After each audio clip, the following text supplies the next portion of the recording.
Method का सबसे अहम पॉइंट ये है कि बच्चे को स्पेलिंग्स याद नहीं करनी पड़ती। कॉमनली हम फोनिक्स कराते हुए क्या मिस्टेक्स करते हैं, क्योंकि हमारा बच्चा स्कूल में टी को पढ़ता है टा, घर में पढ़ता है टे और ट्यूशन में पढ़ता है ठा, वो तो टोटली कंफ्यूज है। इस मेथड के थ्रू द चाइल्ड बहुत एबल हो जाता है बहुत जल्दी वर्ड्स को डिकोड करना। Child can read at the age of 5 or 6. What is phonics? Why phonics are so important and how it will be beneficial for the child? Assalamu alaikum, this is Sana Shoaib. Today we are talking about phonics.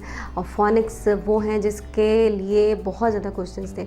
phonics की presentations देने से पहले आज की video मैं बनाना चाहती हूँ ताकि आप समझें कि phonics क्यों इम्पॉर्टेंट है, और क्योंकि मैं और आप हम सब जो हैं वो मेमोराइजेशन के मेथड से रीडिंग करते आए हैं, जैसे कि ए फॉर एप्पल, और फिर हम स्पेलिंग्स याद करते रहे और हमने इसी तरह रीडिंग करना सीखी। लेकिन अब ये जो मेथड है जिसमें हम फोनिक्स करवाते हैं और फिर बच्चों को ब्लाइंड सिखाते हैं और इसी स्टेप बाय स्टेप जाके हम रीडिंग पर ले आते हैं। सबसे पहले आते हैं what is phoenix. Phoenix basically जो वर्ड्स हैं उसका सबसे स्मॉलेस्ट पार्ट एक यूनिट है, यानी कि जितने भी साउंड इंग्लिश लैंग्वेज में यूज़ किए जाते हैं जिनसे मिलके वर्ड्स बनते हैं उसका स्मॉलेस्ट पार्ट हमने फाइंड किया हुआ है और जिसको हम कह देते हैं स्मॉलेस्ट साउंड और फोनिक्स। बेसिकली हमारे पास लेटर्स हैं 26 लेकिन हमारे पास साउंड है 44, लेकिन फोनिक्स का रूल ये है कि 26 लेटर विद 44 साउंड्स, यानी जब तक बच्चे को हम 44 साउंड नहीं करवाते हम इसको हम इनकम्प्लीट समझते हैं। जबकि हम जब लर्निंग करते रहे हैं तो हमने देखा था कि हम 26 साउंड के साथ इनफ हो जाते थे, यानी अल्फ़ाबेट्स के साथ हम इनफ हो जाते थे। तो यही वो एरर होता था जिसके बाद बच्चों को आगे ब्लेंड करने में बहुत प्रॉब्लम होती थी और हम स्पेलिंग्स पर बेस करते थे। इस मेथड का सबसे अहम पॉइंट ये है कि बच्चे को स्पेलिंग्स याद नहीं करनी पड़ती, वो सिर्फ वर्ड को सुनता है और उसको डीकोड कर लेता है। जो हमारा ओल्ड मेथड था वो एक्चुअली उसमें एक स्टेप और था, यानी वो हमें मुश्किल मरहला था जिसमें एक स्टेप ज़्यादा था, जिसमें बच्चा पहले वर्ड देखता था, फिर उसको उसके दिमाग में उस वर्ड का नाम आता था, यानी ABCD, और उसके बाद वो उसकी स्पेलिंग्स याद करके उसको अरेंज करता था और फिर उसके बाद उस मेमोराइजेशन के मेथड के थ्रू वो उसको कॉपी करता था, राइट करता था या रीड करता था। ये एक डिफ़िकल्ट मेथड है जो कि बहुत टाइम गेनिंग है और जो हमारे थोड़े से वीक बच्चे हैं उनके लिए ये बहुत बड़ा चैलेंज होता था। लेकिन जैसे ही हमने फोनिक्स यानी साउंड पे बेस किया, इसके थ्रू द चाइल्ड बहुत एबल हो जाता है बहुत जल्दी वर्ड्स को डिकोड करना। इस मेथड से हमें ये एडवांटेज है कि ये वो राइट मेथड है जिसमें बच्चा रीड कर सकता है इंडिपेंडेंटली, करेक्टली, एक फ़न वे में, ईजीली और fluently. Even the child can read at the age of 5 or 6। इसी वजह से बच्चा उन वर्ड्स को भी ईजीली रीड कर सकता है जो उसने कभी नहीं सुने होते। तो यही वो राइट मेथड है जिसके थ्रू हम रीडिंग के लिए बच्चे को इंडिपेंडेंट कर देते हैं। फोनिक्स इतने अहम है कि अगर किसी बच्चे को फोनिक्स आने में टाइम लग रहा है, 1 साल भी लग रहा है, तो हम वेट करते, क्योंकि फोनिक्स का सही होना, उसको अंडरस्टैंड करना, उसको टोटली अडॉप्ट करना बहुत ज़रूरी है एक चाइल्ड के लिए। आप जिसको M कहते हैं हम उसको कहते हैं, और जब बच्चा M को देखता है तो उसने अगर जैसे हम देखते ही M को M कहते हैं ना, अगर बच्चा उसको देखेगा तो कहेगा, साउंड ही वो कहता है, उसके लिए वही साउंड वही नेम है जो कि वो देख रहा है। इसलिए यहाँ पे एक स्टेप ड्रॉप हो जाता है और बच्चे का ब्रेन रीडिंग के मामले में बहुत कोई काम करने लगता है। इसी वजह से इस मेथड के थ्रू बच्चे काफ़ी जल्दी रीडिंग करने लग जाते हैं एज़ कम्पेयर हमारे ओल्ड मेथड के।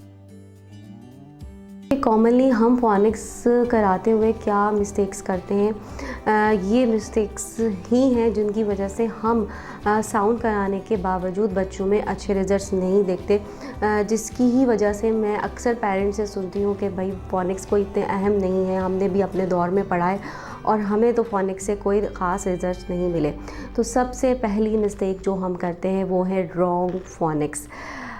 ये वो गलती है जो कि 80% हो रही है, ठीक है ना। मैं एक्सेंट की बात नहीं कर रही, क्योंकि हमारा एक्सेंट ज़ाहिर एशियन है, हम ब्रिटिश नहीं हैं या हम अमेरिकन नहीं हैं, लेकिन इसके बावजूद हमें राइट फ़ोनिक्स कराना बहुत ज़रूरी है। जिसकी पहली एग्जांपल ये है कि हम फ़ोनिक्स में सबसे बड़ी गलती ये करते हैं कि हम ऑलरेडी उसके साथ वॉवेल को अटैच कर देते हैं। जैसे कि साउंड है जिसको हम माँ कराते हैं, यानी एम का साउंड हम माँ कराते हैं जबकि वो है।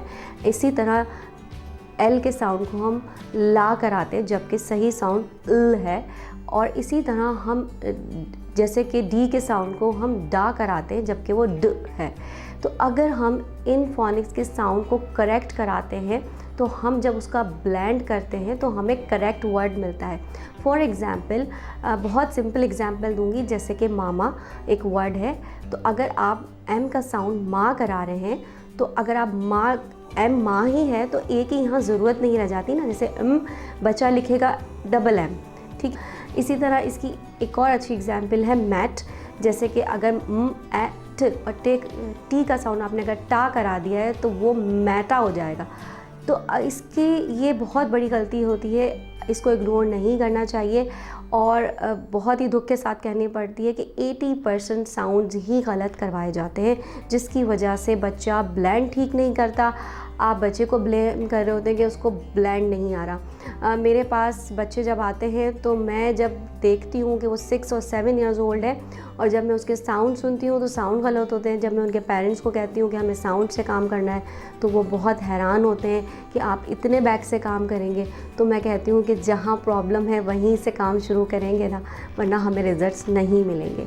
आपने साउंड से या फोनिक्स से पहले लेटर के साउंड नहीं देने, हमें लोअर केस लेटर ही देने हैं और उनके आपने साउंड्स फोनिक्स ही देने हैं, क्योंकि इससे चाइल्ड कंफ्यूज हो जाता है। यही वजह है कि बच्चे के ब्रेन में 100% सिर्फ साउंड होता है और लेटर की जो है वो सिंबल उसके सामने होते हैं। यानी जब जैसे ही वो किसी भी लेटर का सिंबल देखता है तो वो उसको ABC नहीं कहता, वो उसके साउंड ही कहता है। और अगर आपने इस पर कमांड हासिल कर लिया तो ये आपको उससे बहुत अच्छी अचीवमेंट मिल जाती है। इसलिए कभी भी लेटर्स के नाम पहले नहीं बताने, आपने लोअर केस के साथ हमेशा साउंड ही बताने हैं। तीसरी गलती जो हम करते हैं वो ये है कि फोनिक्स के साथ साथ एक सिस्टमैटिक रीडिंग वे हमें चाहिए, जो कि हम नहीं जानते। मोस्टली टीचर्स भी इसको इतना अवेयर नहीं होते, इसलिए हम उसमें कोई ना कोई स्टेप मिस कर रहे होते हैं। यानी ब्लेंड में हम गलती कर रहे होते हैं। जब बच्चा ब्लेंड पर आता है तो हम देखते हैं कि वो ब्लेंड करते हुए बहुत ज़्यादा गलतियाँ कर रहा है। यानी कि हमें फोनिक्स से पे ब्लेंड पे कैसे लाना है, ब्लेंड से वर्ड मेकिंग पे कैसे लाना है और फिर जो फोनेटिक अवेयरनेस है उस पे कैसे लाना है। तो ये वो सारा एक सिस्टमैटिक वे है जिसके थ्रू हम रीडिंग को इम्प्रूव कर सकते हैं और बच्चे के लिए इजी और फन वे में कर सकते हैं। फोनिक्स को हमें बहुत ड्राई मेथड्स के थ्रू नहीं देना, हमें बहुत लाइटर मोड पे लेके जाना है। चाइल्ड को थ्रू एक्टिविटीज़ देना है और फ़न वे में देना है।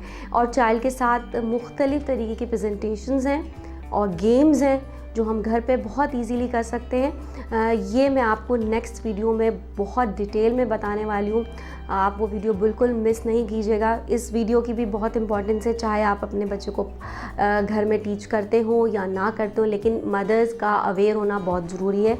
नेक्स्ट वीडियो में जो करूँगी उसमें मैं आपको बहुत डिटेल में बताऊँगी कि हमें किस तरह से फोनिक्स बच्चे को टीच करने हैं। वो वीडियो भी बिल्कुल आपने मिस नहीं करनी।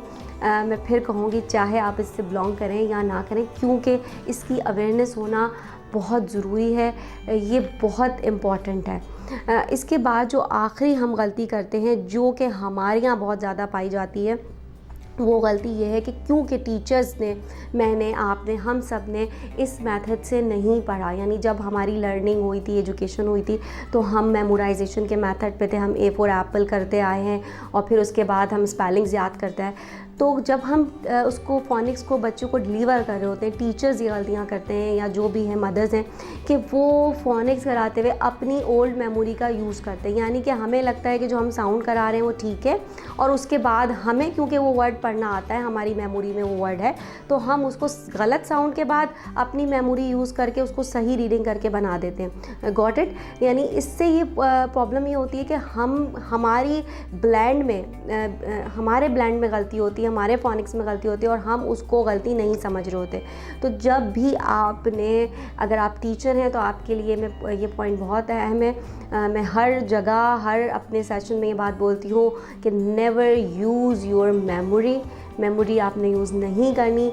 जस्ट आपने जो आपके साउंड्स हैं उसी को आपने रीड करना है और आपको भी डिकोडिंग पर आना है। आप मेंटली 100% डिकोडिंग समझते होंगे, ब्लाइंड समझते होंगे, तो आप ही चाइल्ड को अच्छा डिलीवर कर सकेंगे।